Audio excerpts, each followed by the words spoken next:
The envelope was already open in Hester Dawson's hands when the truth hit her like a January wind off the Sierra Nevada, cold enough to stop the breath in her lungs and cruel enough to make her wish it had.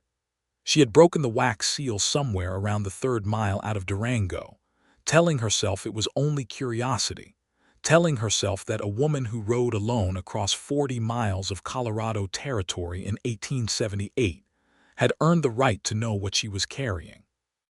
The sealed document inside the leather satchel had been given to her by Randolph Cook, the wealthiest cattle baron in La Plata County, a man whose smile never quite reached his eyes and whose handshake always felt like a door closing rather than one opening. He had paid her 3 times her usual rate. She should have known then. The contract was written in neat, lawyerly script, and as Hester's brown mare, Clover, picked her steady way along the dusty ridge trail, Hester read every line.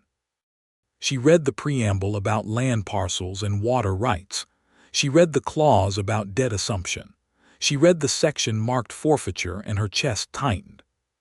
She read the final page, the one that laid out, in language so plain it was almost insulting, that Gilbert Blackwell, owner of the Blackwell Creek Ranch, would surrender his entire property, his livestock, his buildings, and his water access to Randolph Cook Enterprises upon signature, in exchange for a debt settlement that, according to the contract's own internal math, would leave Gilbert with less than $40 and no land to stand on. The signature line was blank. And Hester Dawson, courier, former telegraph operator, woman who had survived 3 years alone in La Plata County by being careful and invisible and never once making an enemy she could not outride, held that contract over Clover's neck, felt the warm Colorado afternoon on her back, and made a decision that would change everything. She pulled her matches from the saddlebag. She lit the contract from the bottom corner and watched the flame travel upward through the forfeiture clause, through the debt assumption language, through Randolph Cook's printed name, until there was nothing left but a curl of black ash that scattered behind her on the wind.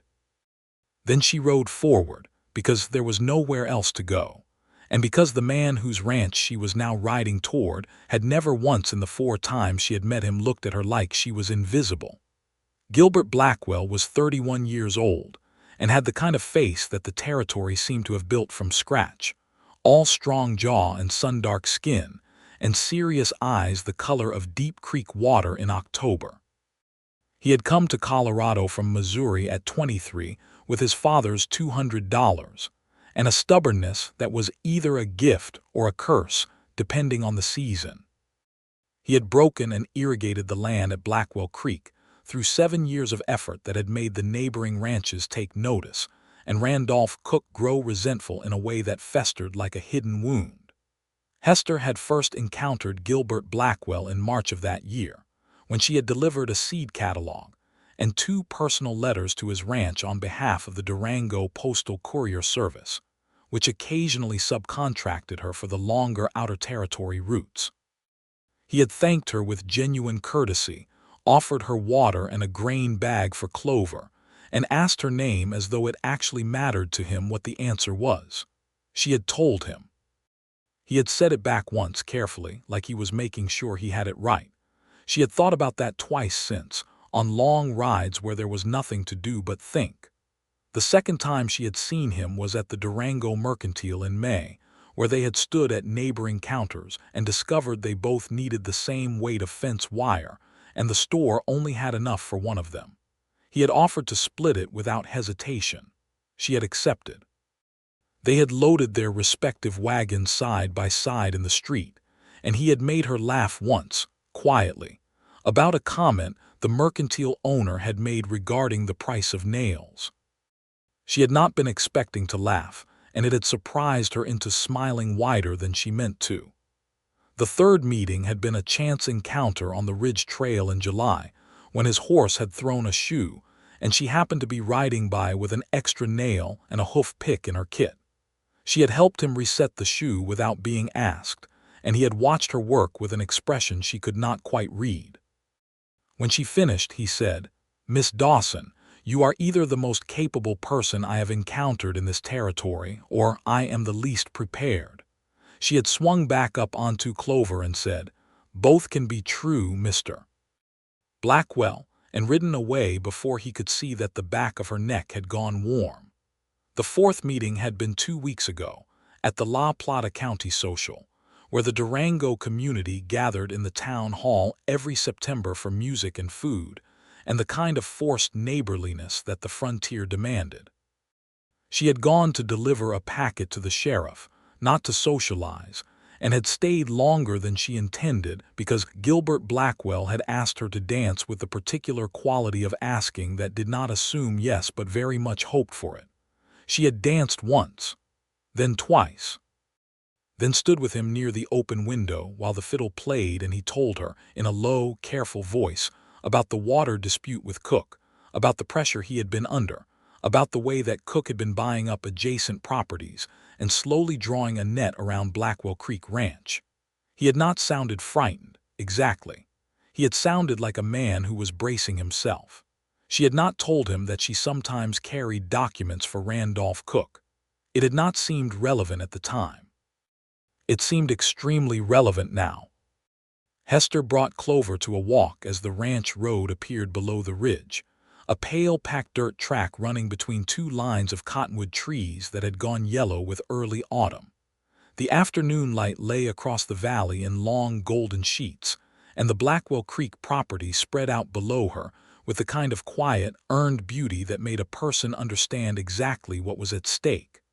There was the main house, solid and well kept. There was the barn, painted red in the manner of the Missouri farms Gilbert had left behind. There was the creek itself, running silver through the lower pasture, the water rights attached to which were almost certainly the real reason Randolph Cook wanted this land badly enough to construct a fraudulent debt scheme around it. She had read the contract carefully enough to understand the trap. The debt it referenced was real, approximately $400 that Gilbert had borrowed from a Durango lending institution in 1875 to buy his breeding stock. What was not real was the claim, buried in 3 paragraphs of dense legal language, that the debt had been transferred to Cook Enterprises through a secondary instrument, making Cook the effective creditor and giving him the authority to demand either payment in full or land forfeiture. Hester had no legal training, but she had spent 3 years reading every document that passed through her hands, and she knew constructed language when she saw it. The transfer instrument was referenced but never attached. The debt assignment was asserted but not proven. The contract was a trap built of paper and assumption, betting that a rancher who was tired and pressured would simply sign. And Randolph Cook had hired Hester to deliver it because she was efficient and reliable, and because he had correctly calculated that a woman who depended on his courier contracts for a portion of her income would not read what she was carrying. He had miscalculated the second part. Hester rode down the ranch road between the cottonwoods, her hands steady on the reins despite the fact that her heart was doing something complicated and not entirely calm. She had burned the contract. She had no income from Cook for this delivery. She was about to arrive at Gilbert Blackwell's door with an empty satchel and a story that would either make him trust her completely or decide she was part of the scheme. She had been riding alone in this territory for 3 years, and she was not afraid of difficult conversations. She was, however, aware that this particular difficult conversation was going to require her to explain that she had been carrying a document designed to destroy him, that she had chosen to burn it rather than deliver it, and that she had no proof of any of this beyond her own word and the ash that had long since blown away on the Colorado wind. She was also aware, with the particular clarity that comes from burning someone's enemy's paperwork on a ridge trail in the afternoon sun, that she had just made Randolph Cook into her own. The ranch yard was quiet when she came in. A brown dog with one white ear lifted its head from the porch step, assessed her, and laid back down. The door to the barn stood open, and she could hear the sound of work inside, metal on wood, the measured rhythm of someone repairing something. She dismounted, tied Clover to the post, and stood in the ranch yard for a moment with her empty satchel over her shoulder and the late afternoon pressing golden and warm around her. "Miss Dawson," she turned. Gilbert Blackwell had come to the barn door, holding a framing hammer, sawdust on his forearms, and the kind of expression that said he had recognized her before she turned. He was in a work shirt with the sleeves rolled to the elbow, and he was looking at her with that same unreadable quality she had catalogued before, except that now, standing in his ranch yard with the weight of what she had just done pressing against her breastbone, she thought she could read it after all. He was glad to see her. He was also surprised and a little wary because people did not ride out to Blackwell Creek without a reason, and the last visitor he had received from the direction of Durango had been a man carrying foreclosure notices. "Mr. Blackwell," she said, "I need to talk to you. It concerns Randolph Cook, and I am going to need you to listen to the whole thing before you decide what you think of me." He set the hammer down against the barn wall with deliberate care. "All right," he said. "Come inside." The Blackwell Creek farmhouse was exactly what she might have expected from the outside, and yet somehow more interior than that. It was practical and plain in the way of bachelor ranches, but it had small details that suggested a person who had not entirely abandoned the idea of making a home. There were curtains on the window, plain white cotton pressed. There was a shelf of books above the fireplace, perhaps a dozen volumes, spines worn with use. There was a tin coffee pot on the stove that smelled recent. He had her sit at the kitchen table, which was solid pine and scrubbed clean, and he poured 2 cups of coffee without asking and set one in front of her and sat down across the table and folded his hands and waited. Hester wrapped both hands around the coffee cup. She told him everything. She started with Randolph Cook coming to her 2 days ago at the courier office in Durango, the triple rate, the sealed envelope, the instruction to deliver it personally to Gilbert Blackwell and wait for a signature.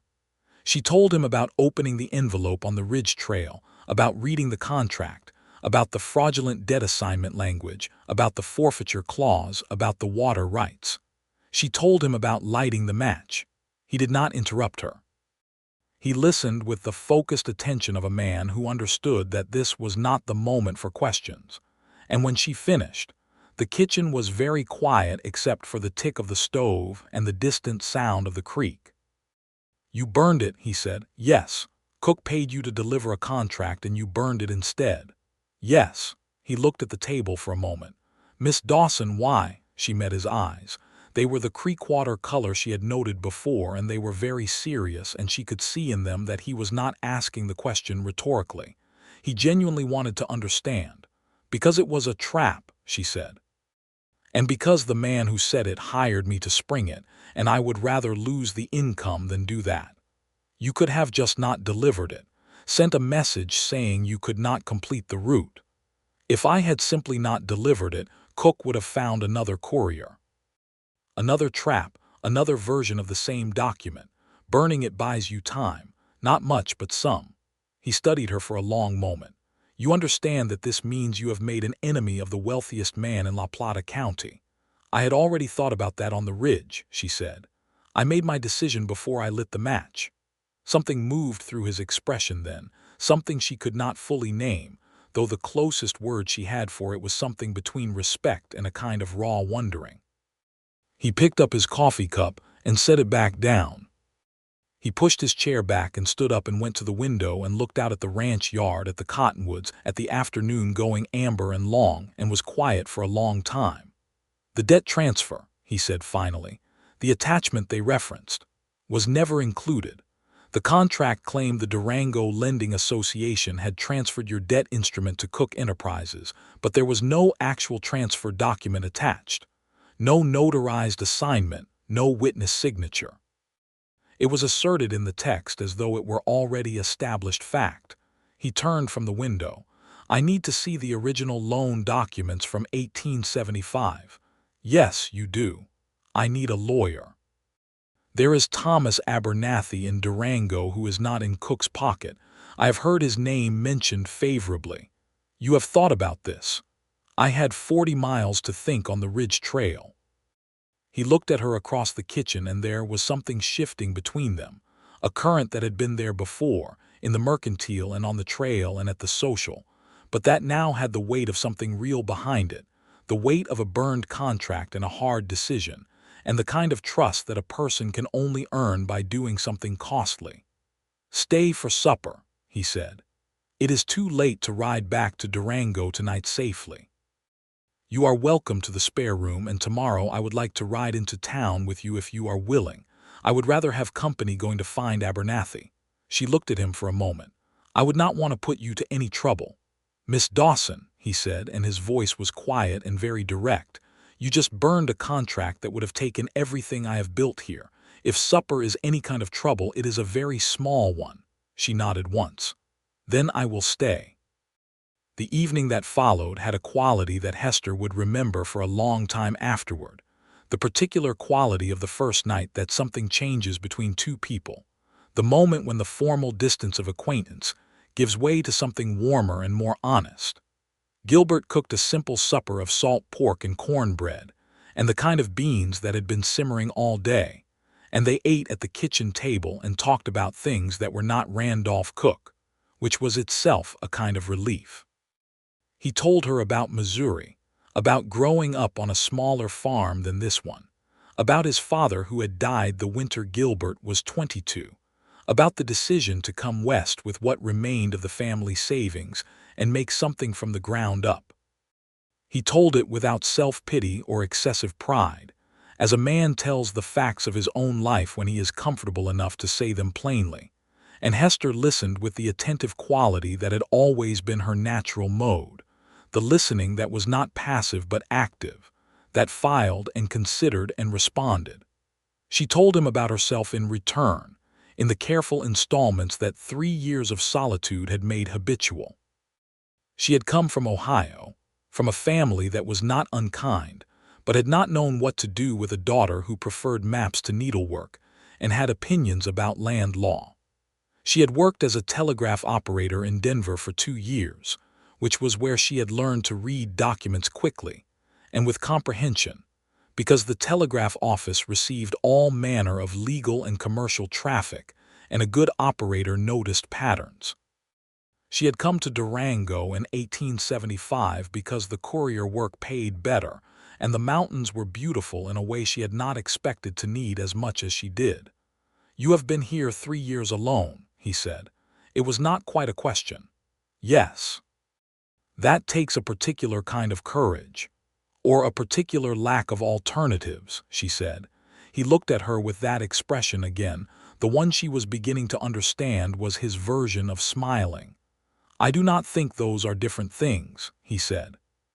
The dog, whose name turned out to be Archie, settled under the table near Hester's feet some time during the second cup of coffee, and the stove burned low and warm, and the creek made its distant silver sound in the dark outside, and Hester Dawson sat in Gilbert Blackwell's kitchen and felt something she had not felt in some time, which was the straightforward, uncomplicated pleasure of being somewhere that felt like the right place to be. She went to the spare room eventually, which was plain and clean with a quilt on the narrow bed, and lay awake for a while listening to the creek and thinking about matches and contracts, and the particular quality of creek water eyes across a kitchen table, and then she slept deeply and without trouble for the first time in weeks. Morning came with pink light over the eastern ridge and the smell of coffee already made. Gilbert was in the yard when she came out, feeding the horses, moving with the unhurried efficiency of a man on familiar ground, and he nodded at her across the yard, and she nodded back and went inside and poured herself coffee and stood at the kitchen window and watched the light come up over his ranch and felt the particular texture of a decision that has been made and cannot be unmade, and found that she was not sorry. They rode into Durango together, side by side on the main trail, in the cool October morning with the aspens turned gold on the upper slopes, and the sky the particular clear blue that Colorado does in autumn like a gift. They talked some and were quiet some, and both felt the rightness of both. Hester was aware that they were almost certainly being noticed by anyone who happened to see them ride in together, and she found that she did not care about that either. Thomas Abernathy had his office on the second floor of the Durango Bank building, a modest room lined with legal volumes and smelling of paper and ink. He was a thin, careful man of perhaps 50, with spectacles and the manner of someone who has spent a long time listening to people tell him about their problems, and has developed both patience and precision as a result. He listened to Gilbert's account of the loan, the pressure from Cook, and the general shape of the situation Hester had described, without the contract itself for evidence. "The original loan documents," Abernathy said, making a note. "Do you have them?" "In the ranch house, filed under the bed where I keep everything important." Abernathy nodded as though this were the most reasonable filing system he had encountered, which in 1878 in Plata County it possibly was. "Bring them to me." If the debt was never formally transferred, and if there is no notarized assignment instrument on record with the lending association, then any contract based on that claim transfer would be legally void regardless. "Can Cook fabricate the assignment?" Hester asked. Abernathy looked at her over his spectacles. He had been introduced to her briefly and had the quality of a man reassessing an initial impression. "He can try," he said. "But the Durango Lending Association has its own records. A fabricated assignment would have to match those records or explain the discrepancy. That is not impossible to challenge, but it requires him to involve more people, which creates more risk. In my experience, men like Cook prefer to operate through pressure rather than outright forgery." "What does that mean for us practically?" Gilbert said. "It means that as long as you have not signed anything, and as long as the original loan documents support the position that the debt remains between you and the lending association, you are on solid legal ground. What you need to avoid is signing any document Cook presents to you, and what I would recommend is a direct conversation with the lending association to confirm the current status of your debt." "I have been making payments regularly since 1875, Gilbert said. "I am ahead of schedule." Abernathy wrote something down. "Even better." He looked up at both of them together. "I will begin research on the question of any recorded debt transfer. If Cook has filed anything with the county, I will find it and we will know what we are dealing with. Come back on Friday with the loan documents and we will build your position formally." They left Abernathy's office and stood on the wooden sidewalk outside the bank building in the morning light.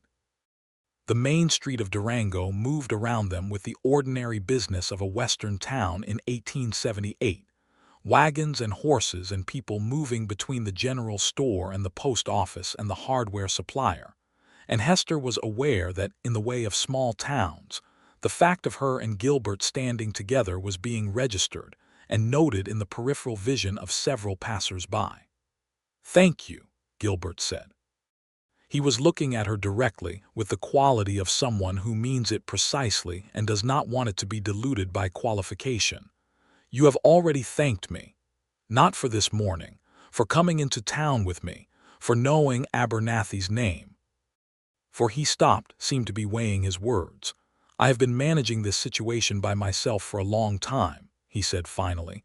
"It is not a small thing to have someone on your side." Hester looked at the main street and then back at him. "I am going to need to tell Cook that I did not complete the delivery," she said. "I cannot pretend it did not happen. I will lose whatever work he sent my way, which was not negligible." "Is that a significant portion of your income?" "It is manageable," she said, which was not entirely true but was not entirely false either.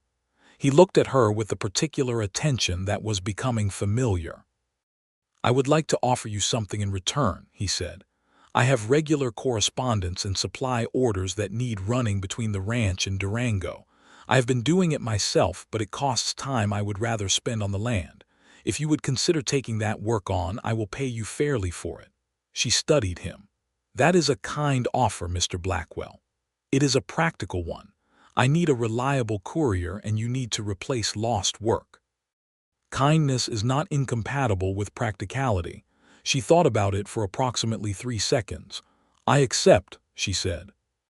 On the condition that you call me Hester, since I have burned evidence on your behalf, and that seems to warrant a certain informality." He looked at her for a moment, and something in his expression went quietly, entirely warm. "Then you should call me Gilbert," he said, "since you have." They parted on the main street with a handshake that lasted a half-second longer than strictly necessary, and Hester rode back toward her rented room on the edge of town, with the particular complicated feeling of a woman who has made a very large decision and is only now beginning to understand all of its consequences. The confrontation with Randolph Cook came the following morning. She had known it would. She had prepared for it with the same methodical attention she brought to everything, reviewing what she knew, deciding what she would say, choosing the location with care. She presented herself at the Cook Enterprises office at 8 in the morning, before he would have reason to be defensive, and she told the secretary she had a business matter to discuss. Randolph Cook was 50 years old and looked like a man who had decided somewhere in his mid-30s that he would never again be told no by anyone in a position weaker than his own. He was broad and heavy, well-dressed in the manner of a man who wanted to be distinguished from the people he employed, and he had the kind of physical presence that was designed to fill a room and communicate dominance without words. He received her in his office and did not offer her a seat, which was itself a message. "Miss Dawson," he said, "I expected to hear from you yesterday." "I was unable to complete the delivery," she said. She had decided on direct simplicity. Elaborate explanations invited questions. "I found I could not in good conscience deliver the document in question." The silence in the office went very still. "The contract was sealed," he said. "I opened it. I read it. I concluded that it was not a legitimate business document, and I declined to participate in its delivery." His face did not change expression so much as it hardened, the way water hardens to ice, gradually and then all at once. "Where is the document now?" "It no longer exists," she said. "Miss Dawson." His voice was very flat and very quiet, which was, she knew, a more serious sign than shouting. "That document was Cook Enterprises property, and you were paid to deliver it." "I was paid a delivery fee, which I will return to you in full." She took the coin she had counted out the night before from her coat pocket and placed it on the edge of his desk. "I am returning your fee and declining further courier work from Cook Enterprises. I believe that closes the matter between us professionally." He looked at the coins on his desk for a long moment. "I wonder," he said slowly, "if you understand the position you are placing yourself in." "I understand it clearly," she said. "You have made yourself an obstacle, Miss Dawson. Obstacles in business have a way of being removed." She looked at him steadily. "If you are suggesting something that goes beyond a business disagreement, I would caution you to be careful about how clearly you are saying it. I am not the only person in Plata County who knows about that contract." It was a bluff. It was also true. She had told Gilbert, who had told Abernathy, and Abernathy now had notes. Cook studied her. He was, underneath the pressure and the dominance, genuinely intelligent, which made him more dangerous than a merely brutal man. He was calculating what she knew, what she could prove, what it would cost him to push, and what it would cost her to be pushed. "Leave," he said. She left. She walked out of the Cook Enterprises office and into the Durango morning, and stood on the sidewalk for a moment with her heart beating considerably faster than she had allowed it to while she was inside. And then she squared her shoulders and walked down the street toward the post office, because she had a delivery to make, and Randolph Cook was not the whole world. But he was a significant part of Plata County, and she knew that the conversation that had just occurred was not an ending. It was a beginning of a different kind of problem. Over the next 2 weeks, she began to discover the shape of Cook's retaliation. It was not violent, which in some ways made it worse, because there was nothing to resist directly. It was social and economic, the kind of pressure that a powerful man applies through intermediaries and implications. The family who had regularly contracted her for mail runs to their property on the Animas River suddenly found another courier. The hardware store owner who had sometimes referred customers to her for delivery work became suddenly vague when she stopped in. Two of the smaller ranch owners who sat on the edge of Cook's extended economic influence stopped meeting her eyes at the mercantile. It was not catastrophic. She still had enough work from the ranches and properties that were outside Cook's sphere. She had Gilbert's regular runs, which were more substantial than she had initially realized, because Blackwell Creek Ranch ordered considerable supplies from the Durango merchants and generated considerable correspondence. But she felt the tightening, the way that Cook was drawing the circle smaller around her, and she understood that this was what he had done to Gilbert over a longer period of time. She rode out to Blackwell Creek twice a week for the courier work, and she began to understand the ranch in the way that repeated visits build understanding. She learned that Gilbert rose before dawn and checked the creek levels first thing every morning, because the water rights were the foundation of everything. She learned that he had two ranch hands, a young man named Dewey from Texas, who was cheerful and loud and expert with horses, and an older man named Marcus from further south who spoke little and worked with a quiet precision that suggested a long and complicated history. She learned that Gilbert had a habit of coming to stand in the yard at dusk and looking at the mountains with the expression of a man taking stock, not of what he lacked, but of what he had. She began timing her departure from the ranch to fall at dusk, so that she was still there when he came to stand in the yard. He noticed this within the second week and said nothing about it, but the first time she stood beside him in the yard and they both looked at the mountains going pink and gold in the evening, he said quietly, "You have been coming later on the Tuesday runs." "The Tuesday route from town takes longer," she said. "There is more traffic on the main road." He was quiet for a moment. "Is that true?" She thought about it. "Not particularly," she said. He made a small sound that was close to a laugh. They stood in the yard and watched the light change, and Archie the dog settled between their feet, and Hester felt something in her chest settle too, something that had been held tense and careful for a very long time. The legal situation developed through October with the systematic progress of something being built properly. Gilbert brought the original loan documents to Abernathy, who found them entirely in order. Abernathy made inquiries at the Durango Lending Association and confirmed that no transfer of the debt instrument to Cook or any Cook-affiliated entity appeared in their records. He then had a quiet professional conversation with the association manager, a cautious man named Everett Pratt, who was not pleased to discover that his institution's name had been used in a fraudulent document and became, without being explicitly recruited, an interested party in ensuring that the situation was documented and addressed. "Cook cannot move forward with this scheme," Abernathy told them on their Friday meeting in his office in the third week of October. "Without a legitimate debt transfer, any contract predicated on that transfer has no legal foundation. He may try other approaches, but the specific trap he built for you, Gilbert, does not work without the document Miss Dawson destroyed."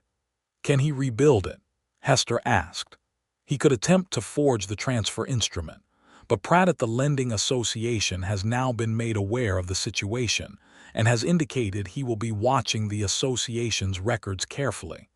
Cook is not unsophisticated. He knows that forgery involves risk of a kind that exposure of a merely aggressive but arguably legitimate business tactic does not. So the threat is diminished," Gilbert said.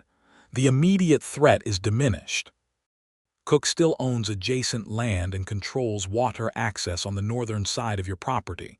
He can still make things difficult for you through legitimate means. He has not stopped wanting your ranch." "He wants the water," Hester said. "The land is incidental." Both men looked at her. She shrugged. "The creek runs from the north. Your water comes from the upper watershed, which is the land that borders Cook's northern holdings.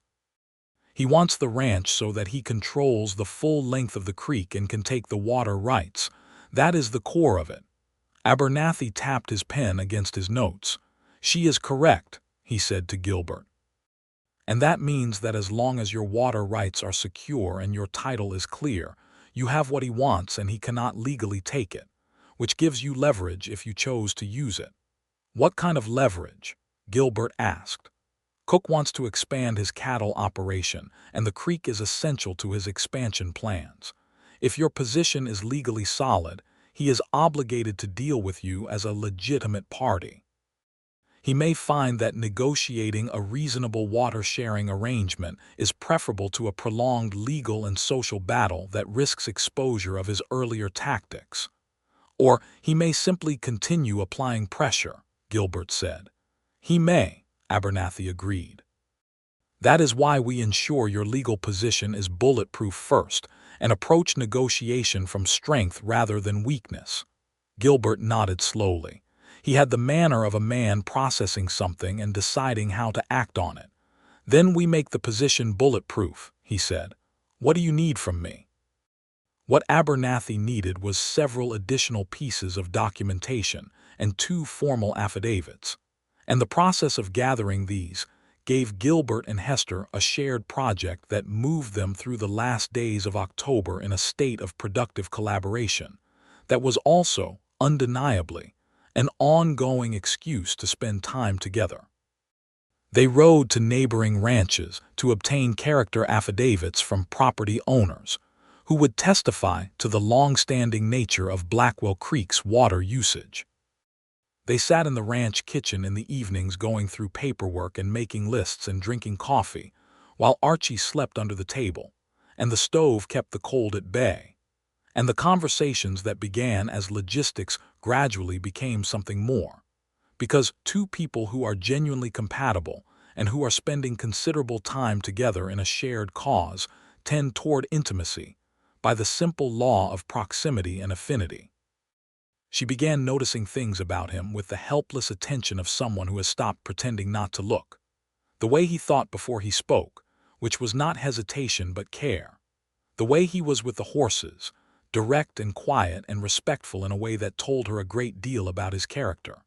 The way he handled Marcus and Dewey, firmly but with a genuine regard for them as people, and how Dewey's brightness and Marcus's quiet were both treated as things of equal value. The way he had repaired a section of fence on the south pasture that she had mentioned in passing was leaning, just repaired it the next day without comment, which suggested he had not stopped thinking about it between the mention and the morning.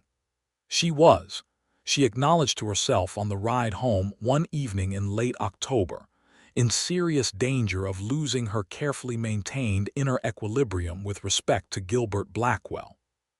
She had survived 3 years alone in this territory by keeping her heart orderly and her priorities clear. She was a courier. She was a woman of practical skills and independent habits. She was not someone who had expected to arrive at a point where the prospect of riding toward a particular ranch made everything feel slightly more vivid.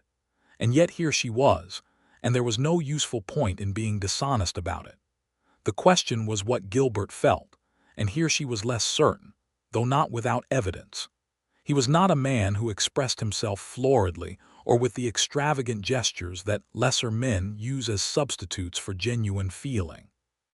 But there was a quality to his attention when she was present that she had come to recognize, a focused awareness, the kind that a person cannot quite disguise. There was the fact that he had given her a key to the ranch house so that she could collect and leave documents when he was in the field, and had presented this as pure logistics, but she knew something about the weight of keys and what giving them means.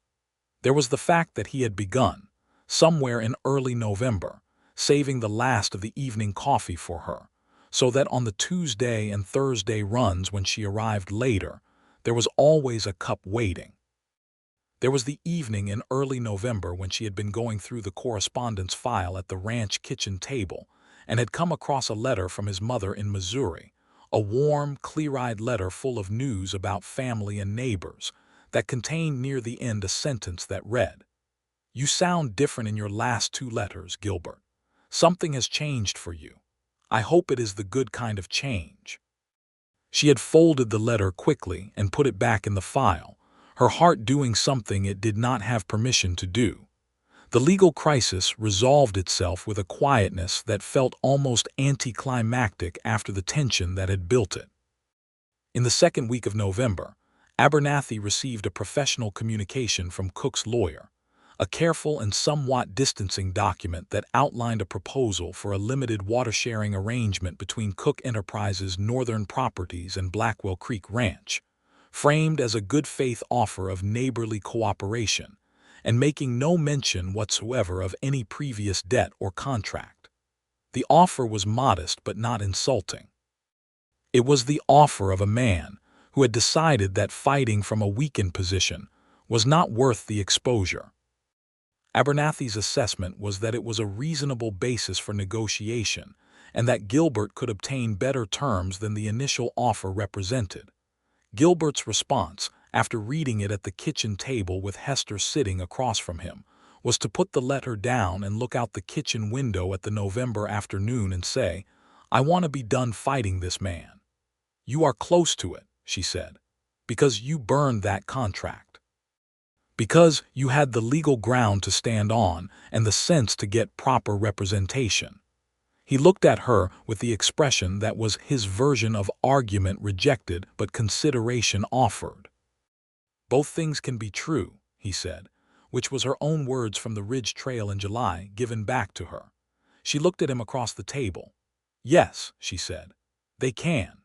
The negotiation took 3 more weeks and resulted in a formal water-sharing agreement that gave Cook access to creek water for his northern pasture during the dry summer months, with specific volume limits and scheduling protocols that protected Blackwell Creek Ranch's priority rights. It was fair and enforceable, and Abernathy had it properly filed with the county.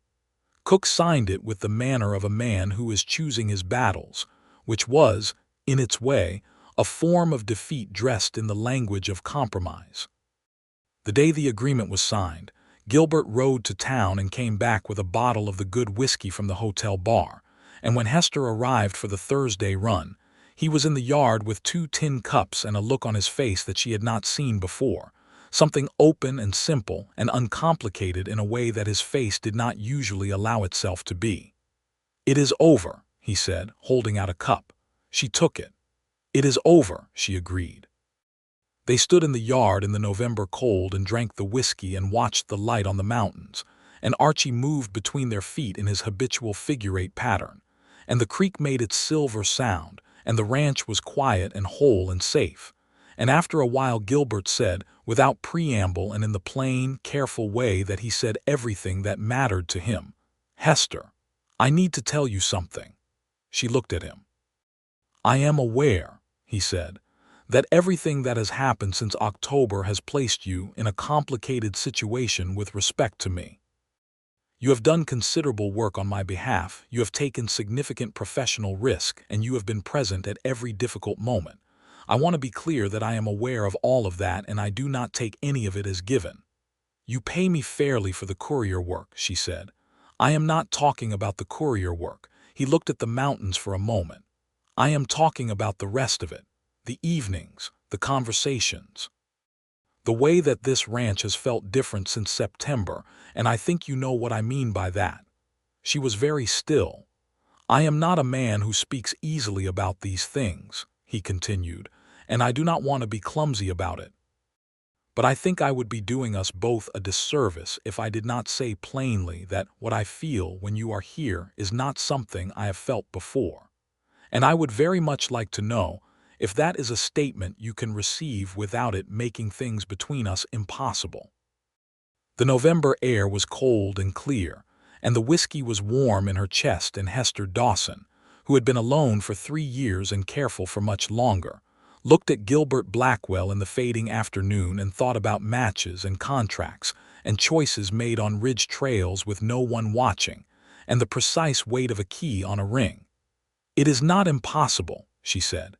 "It is the opposite of impossible."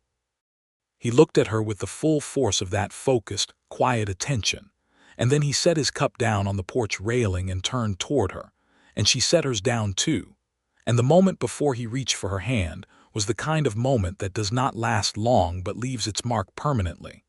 And then his hand was around hers, warm and steady against the cold, and they stood like that in his ranch yard in November with the mountains going purple and the creek running and the dogs circling their feet.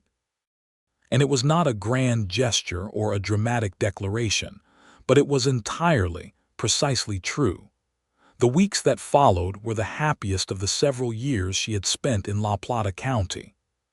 The change between them was gradual in its surface expression and seismic in its inner nature. The way a landscape looks the same from a distance, but is utterly transformed when you are standing inside it. He began meeting her at the ranch road when he saw her coming on the Tuesday and Thursday runs, not because she needed help with the horse, but because he wanted the first few minutes of her arrival. She began staying for supper on the Thursday runs as a matter of course, and the evenings acquired a warmth and ease that made her small rented room in Durango feel considerably smaller and colder by comparison. He took her to ride the full perimeter of the ranch on a clear December Saturday, showing her all of it, the south pasture and the creek and the upper meadow where he planned to expand the cattle operation, and the northern boundary where the land met Cook's holdings and the new water agreement now made the fence something cooperative rather than merely defensive. He showed her where he had planted the cottonwoods when he arrived, and they had been saplings and were now trees. He showed her the corner of the upper meadow where he had buried his dog Max, the predecessor to Archie, who had been his companion for the whole of the building of this ranch, and had died of old age in the spring. She noticed that he put his hand on the post that marked the grave briefly as he rode past, not stopping but not passing without acknowledgement either. She filed that detail in the part of her that was accumulating evidence about the shape of Gilbert Blackwell's character, which had become very full in the last several months. They had their first explicit conversation about the future on a cold December evening in the ranch kitchen, over the last of the coffee, when the stove had burned down to coals, and neither of them had moved to leave or to add more wood, which was its own statement. "The courier work," he said. "You do it for the income, primarily." "For the income and because I am good at it," she said, "and because I like moving. I have never been comfortable staying in one place." He was quiet for a moment. "Would that change," he said carefully, "if the place were the right one?" She looked at him across the table. The coals in the stove gave a low, warm light. "I think it might," she said, "under certain conditions." "What conditions?" She met his eyes. They were very steady and very serious, and she could see in them that he was holding his breath a little, in the way that a person holds their breath when they have asked the question that matters most. "The condition of being asked," she said quietly. The silence that followed was the specific quality of silence between two people who have just said the most important thing and are both sitting inside the reality of it. He reached across the table and took her hand, and when he spoke his voice was lower and more careful than she had ever heard it, which meant it was more honest than usual, and his usual was already very honest. "Hester Dawson," he said, "I would like to ask you to stay, to make this place the right one. I am not a wealthy man, and I cannot offer you a great deal beyond what this ranch is and what I am, but I can promise you that I would not waste a single day of whatever we build, and I would not take any of it as given, not for as long as I live." She looked at their hands on the table. She thought about Ohio and Denver and Durango, and 3 years of moving, and the particular ache of being very capable and very alone. She thought about a sealed envelope opened on a ridge trail and a match struck and a decision made with no one watching. She thought about the weight of a key on a ring and how she had not left it at home once since the day he gave it to her. "Yes," she said, "I will stay." He looked at her, and the warmth in his face was of the kind that a person cannot construct or perform. That is simply what is present when something held for a long time can finally be set down. He brought her hand up and held it for a moment, and they sat in the low light of the stove with the December wind outside, and the creek making its sound and Archie dreaming something twitchy under the table. And there was no dramatic music and no grand gesture, and it was entirely sufficient. They were married in February, in the Durango church, on one of those crystalline Colorado winter days when the sky is the color of deep water, and the snow on the mountains catches the light and throws it back. Hester wore her best dress, which was dark green wool and very warm, and Gilbert wore his good suit, which he had pressed with genuine care. Thomas Abernathy stood as a witness, which felt fitting. Dewey came from the ranch and cried openly and without apparent embarrassment, and Marcus came and stood very straight at the back and shook Gilbert's hand afterward with the expression of a man deeply approving of something he will not say in words. Hester's landlady in Durango, a woman named Frances Birch who had been kind to her through the years of her solitude, embraced her before the ceremony and said into her ear, "I always thought you were meant for something bigger than a rented room." And Hester held on to her for a moment and felt the accumulation of all of it, all the years, all the miles, all the decisions made alone on ridge trails. The ceremony was plain and short and entirely right, and when it was over she was Hester Blackwell in the eyes of the law and Gilbert Blackwell's wife in every other sense. And they rode home to the ranch in the February afternoon, with the mountains going gold behind them and the cottonwoods bare and silver, and the creek running cold and free over the stones. And Archie met them in the yard with his tail at maximum enthusiasm. And the ranch house was warm inside, because Marcus had built up the stove before leaving, and Gilbert hung her coat on the hook beside his coat on the hooks beside the door, and she looked at the two coats together on the hooks and felt something settle in her chest so completely and finally that it was like the last piece of a long work clicking into its proper place. Spring came to Blackwell Creek Ranch with the particular exuberance that Colorado spring carries, as though the landscape is making up for the cold with extravagance. The creek ran high with snowmelt, and the lower pasture went green almost overnight, and the cottonwoods put out their fresh yellow-green leaves, and Hester, who had never had a garden, planted one along the south wall of the house, with the particular stubbornness of a woman who has decided that this is her ground and she will make it grow things. She continued the courier work through the spring, but in a reduced and restructured form, taking only the runs that worked with the rhythm of the ranch and declining the longer overnight routes. She was not idle in the way that some women might have felt themselves to be, because a working ranch in 1879 offered no shortage of work to be done, and she brought to the ranch operations the same precise attention she had always brought to the courier routes, finding inefficiencies and improving systems and asking questions that Gilbert answered with growing delight, because her questions were always the right ones. She had an early conversation with Marcus that June that she thought about for a long time afterward. He came to find her in the vegetable garden on a Thursday morning, which was unusual because Marcus did not seek conversation, and stood at the garden fence with his hat in his hands, and told her quietly that he had come from Louisiana, that he had been enslaved before the war, that he had come west after emancipation, and had found work on various ranches, and had worked for Gilbert for 4 years because Gilbert Blackwell was the first employer he had encountered in the West who spoke to him as a man of equal standing without any performance or display. He told her this plainly, without self-pity, with the dignity of a man who has learned to tell his own story on his own terms. She listened with her full attention.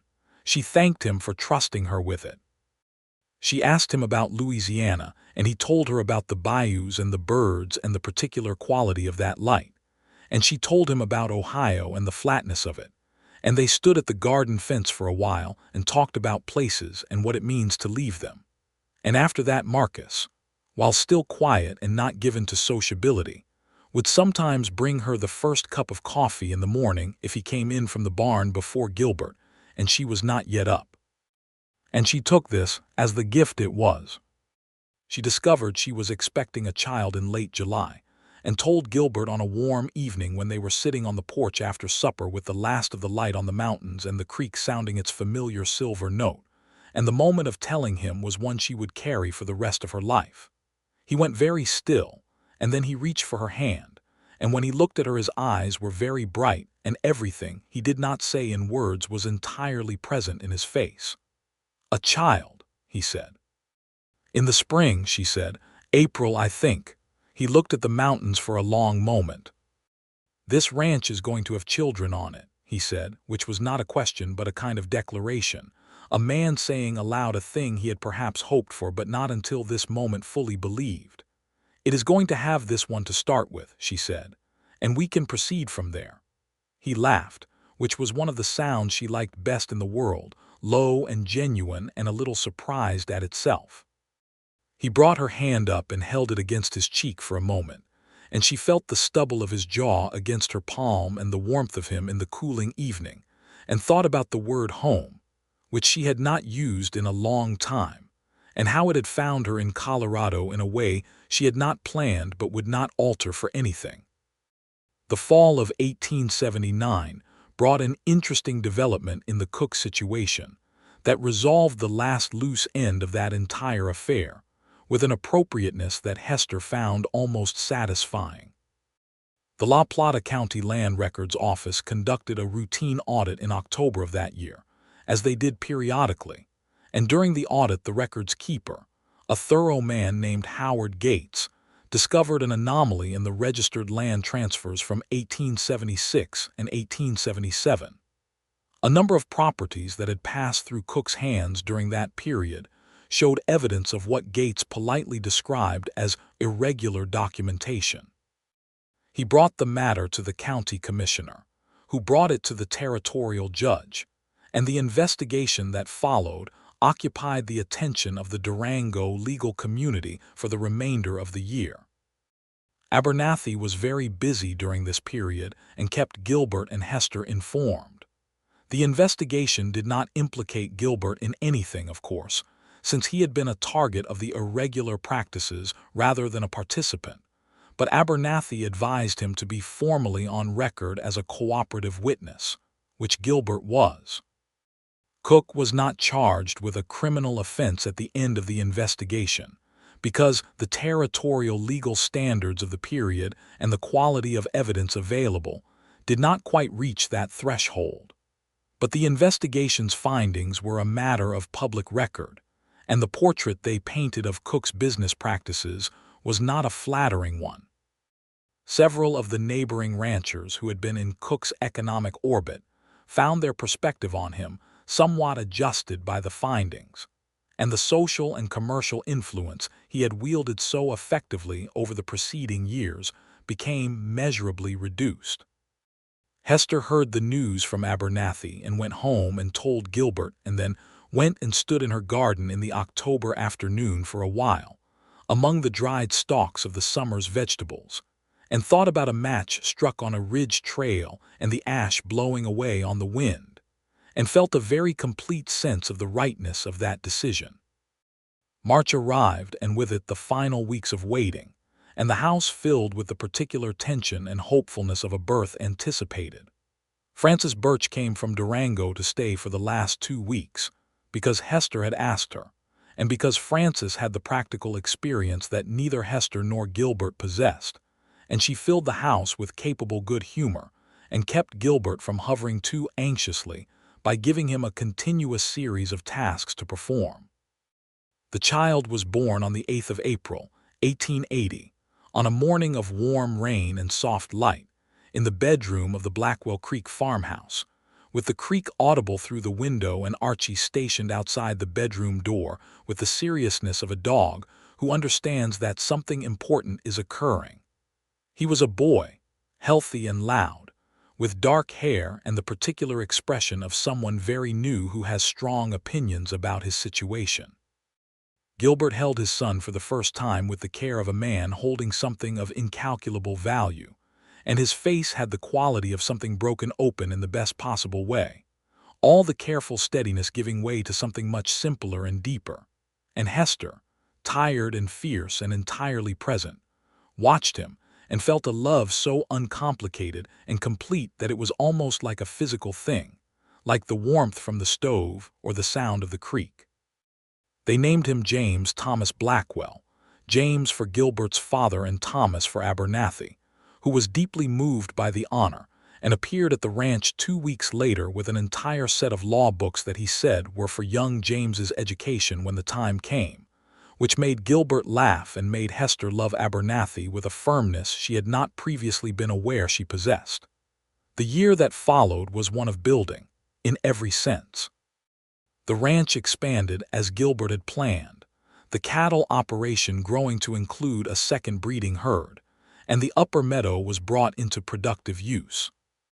Hester reduced the courier work to one run per week, a short route between the ranch and Durango that she enjoyed for the combination of movement and the familiar rhythm of the road.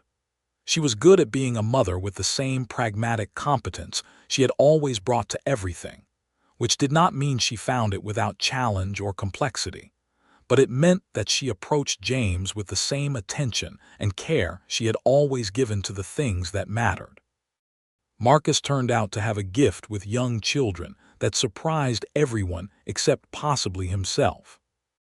He began spending time in the yard with James once the boy was old enough to be set in the grass, and between them developed a bond that Hester observed with pleasure. The old man's quiet and the boy's noise, somehow a perfect counterbalance.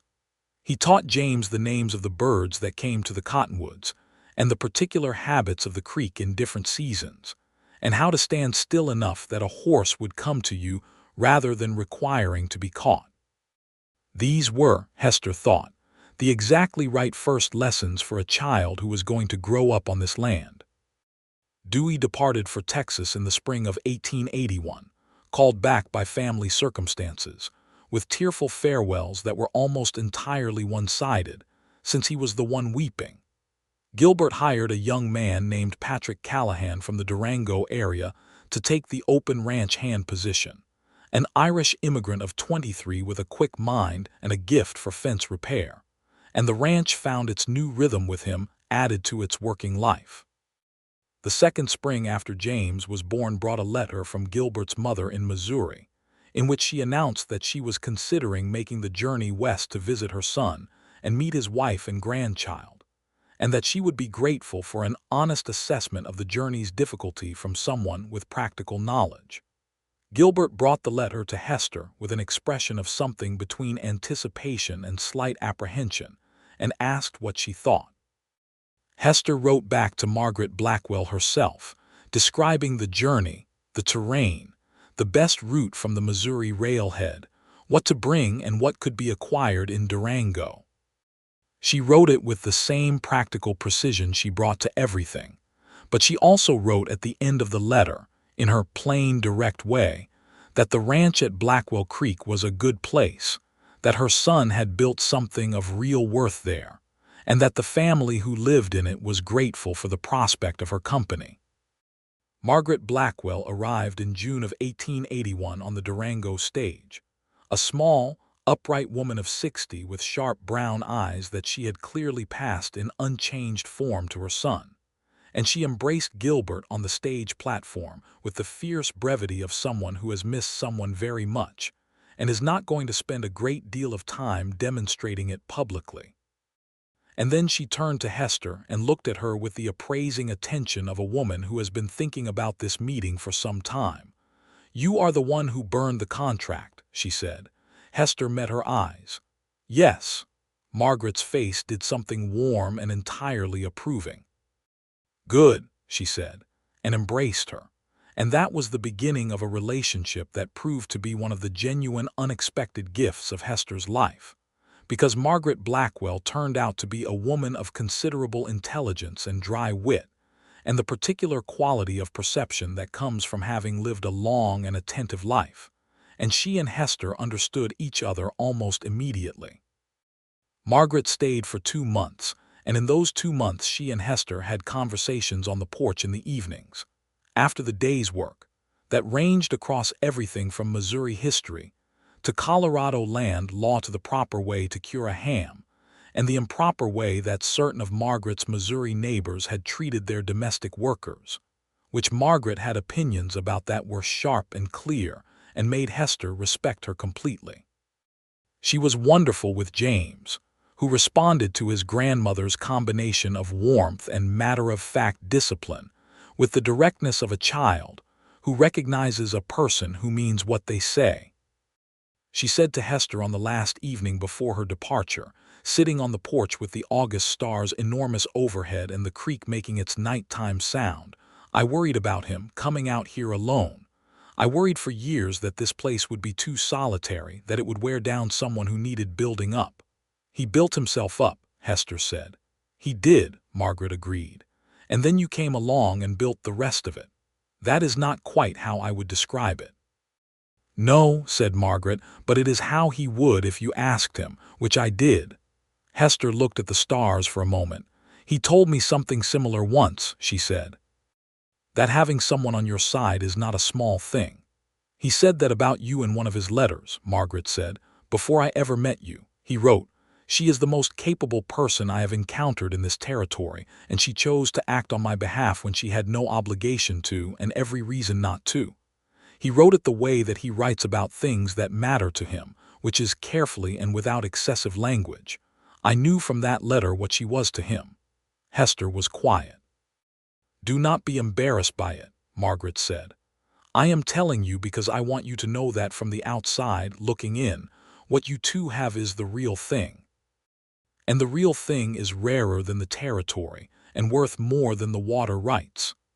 They sat in comfortable silence for a while after that, with the stars and the creek and the sleeping ranch around them, and Hester held the weight of that in her heart with the careful attention she gave everything that mattered.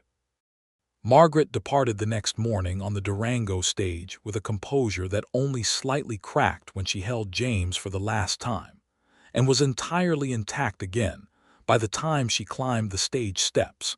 And she waved from the window with the air of a woman who had confirmed everything she needed to confirm and was returning home satisfied. The letter she sent 3 weeks later from Missouri was warm and specific, and ended with the statement that she intended to come again the following spring, and that she expected the ranch population to have increased by then through whatever means presented themselves. A hint so elegantly constructed that Gilbert read it twice before looking up at Hester with the expression of a man contemplating something. "She is not wrong," he said eventually. "She rarely is," Hester said, which was agreement on several levels simultaneously. The winter of 1881 into 1882 was a hard one, as Colorado winters went.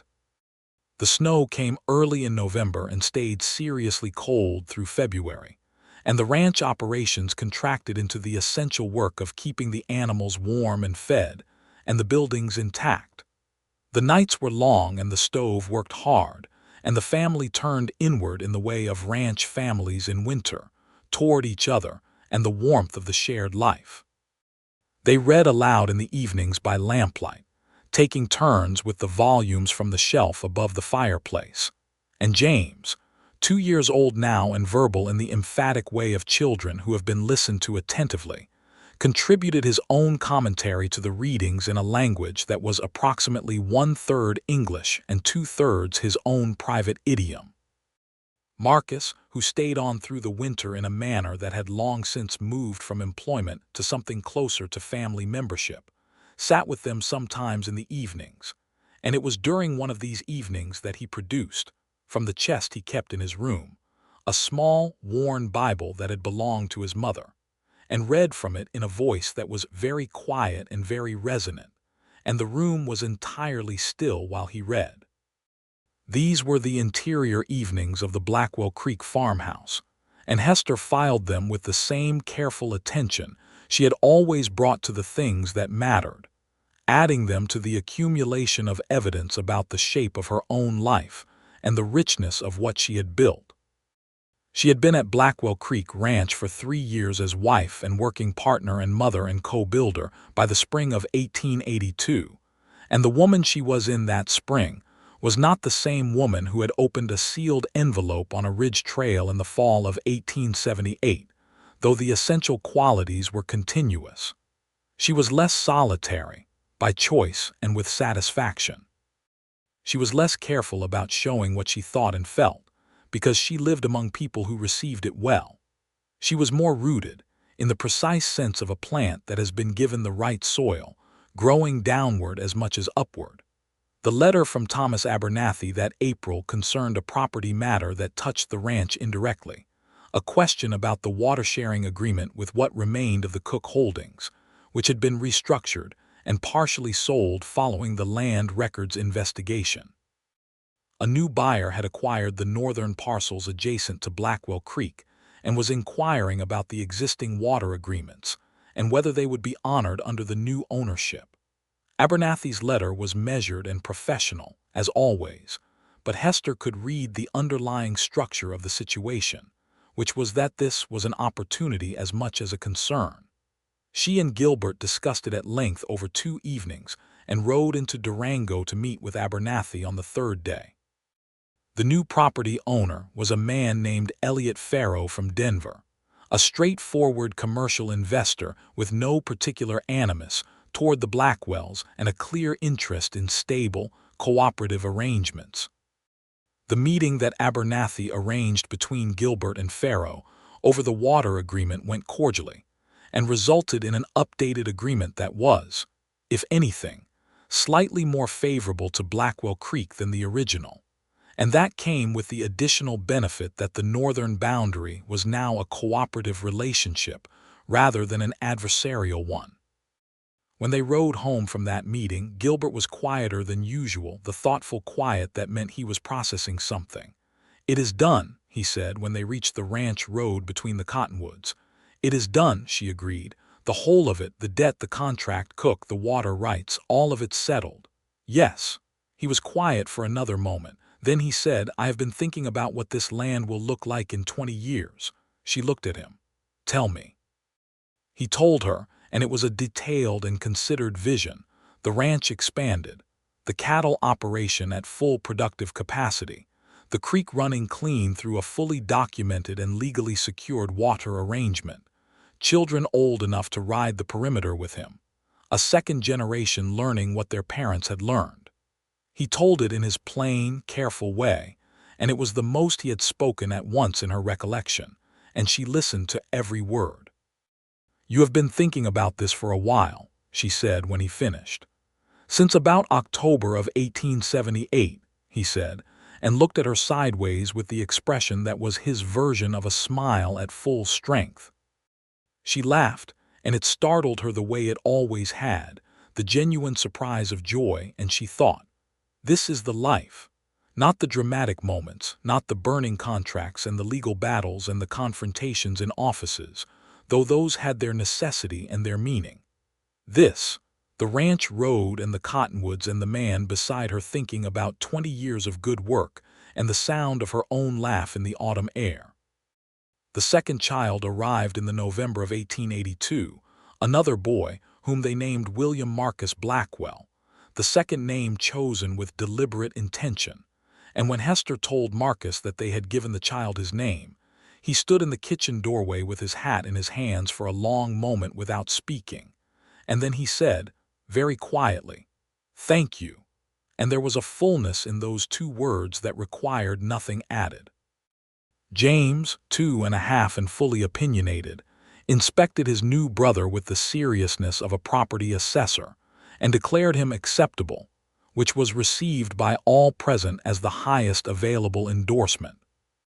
The years that followed were the years of building and growing and the particular richness of a life in which the foundation has been properly laid, and the structure rises from it with confidence.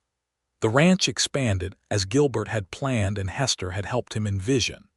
James grew into a boy who had his father's steadiness and his mother's quick perception, and rode with both of them from the time he was 4, learning the land and the water and the names of things. William was his brother's shadow and the ranch dog's best companion, and had the gift of a laugh so contagious that even Marcus could not consistently resist it. Hester kept one courier route, the Durango run, for years longer than she strictly needed to, because she loved the movement and the solitude of the road and the particular quality of the mind in open air, and because Gilbert understood this completely and had never once suggested she give it up. On those Tuesday mornings when she rode toward town through whatever season lay across the land, she sometimes passed the ridge where she had read the contract and looked down at the valley, and thought about the woman she had been on that afternoon, alone and capable and burning someone else's trap on the October wind. She was glad to have been that woman. She was glad to be this one. In the spring of 1885, Hester and Gilbert rode the full perimeter of Blackwell Creek Ranch together on a clear April morning, just the two of them, the way they had done in his first autumn together and had made an annual tradition of since. The ranch was fully in its best season, the creek high and bright, the pastures green, the cottonwoods in their new leaf. James, 5 years old now, had been left with Marcus and was apparently teaching William, now 2, to catch tadpoles in the lower creek shallows, which Marcus had been recruited to supervise. They reached the upper meadow at mid-morning and stopped their horses at the high point from which the whole of the ranch was visible below them, the house and barn and the creek winding through the pastures and the cottonwoods along the road, and the mountains beyond it all holding the sky. Gilbert sat his horse beside her and looked down at all of it. "I remember the first morning I stood in this valley," he said.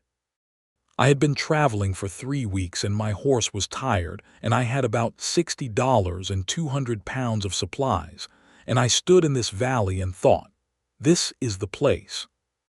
I did not know why, except that the water was good and the land was clear and something in it felt like it was waiting. "What was it waiting for?" she asked. He looked at her. "For all of it," he said, "for what it has become." She looked back at him in the April morning, this man she had chosen on a ridge trail with a match in her hand, this steady, careful, deeply good man who had built a life worth protecting and the grace to receive help when it was offered. "I read a contract on a ridge trail once," she said, "and I decided that some things are worth burning for." "I know," he said. "I am glad every day that you did." She reached across and took his hand, warm and familiar, the hand she knew in every season. Below them the ranch was alive with morning, the creek running silver, the cottonwoods shining, the house waiting with its coffee and its books and its 2 boys and the dog and Marcus and all of it, all the accumulated richness of a life properly built. "Come on," she said. "Let us go home." They rode down from the upper meadow together, side by side in the April light, and the land opened below them like something given freely, and the creek sang its familiar note, and Blackwell Creek Ranch received them as it always had, as though they had always been exactly where they were meant to be. Which, as Hester Dawson Blackwell had come to understand with the particular certainty of a woman who had burned a contract in the Colorado wind and ridden toward the consequences without flinching, was precisely and entirely true.